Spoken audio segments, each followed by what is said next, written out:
Delhi Vishwavidyalaya metro rail நிலையம் அருகே உணவு வேனில் தீ விபத்து ஏற்பட்டதால் பரபரப்பு ஏற்பட்டது. இது தொடர்பான காட்சிகளை முதலில் பார்க்கலாம்.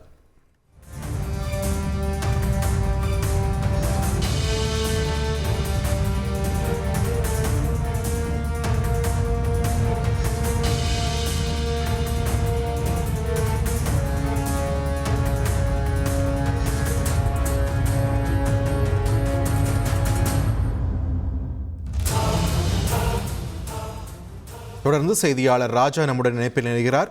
ராஜா வணக்கம். இந்த தீ விபத்தானது முற்றிலுமாக தீ அணைக்கப்பட்டு விட்டதா? அங்குள்ள சூழல் என்ன? விரிவா பதிவு பண்ணுங்க. வணக்கம். தலைநகர் டெல்லியில் விஸ்வவித்யாலயா மெட்ரோ நிலையம் அருகே உள்ள உணவு வேனில் இன்று காலை தீ விபத்து ஏற்பட்டிருக்கிறது. 11 மணிக்கு தீயணைப்பு துறையினருக்கு கிடைத்த தகவலின் அடிப்படையில் 10 தீயணைப்பு வாகனங்கள் சம்பவத்திற்கு விரைந்து தீயணைக்கும் முயற்சியில் ஈடுபட்டிருந்தார்கள்.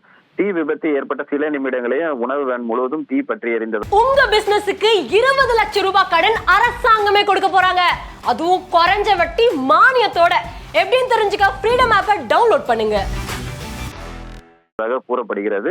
மெட்ரோ கேட் எண் 4க்கு வெளியே உள்ள இந்த உணவு வேனில் சமையலுக்கு பயன்படுத்தும் மின் சாதனங்களில் தீ பற்றி இருக்கலாம் என முதற்கட்ட விசாரணையில் தெரிய வந்திருக்கிறது. தீ முற்றிலும் அணைக்கப்பட்டு இருக்கிறதாகவும் அதே போல் வேன் முழுவதும் தீயில் எரிந்து தீக்கிரையாகி இருப்பதாகவும் கூறப்படுகிறது. இந்த விபத்தில் யாருக்கும் காயங்களும் உயிரிழப்புகளும் எதுவும் ஏற்படவில்லை.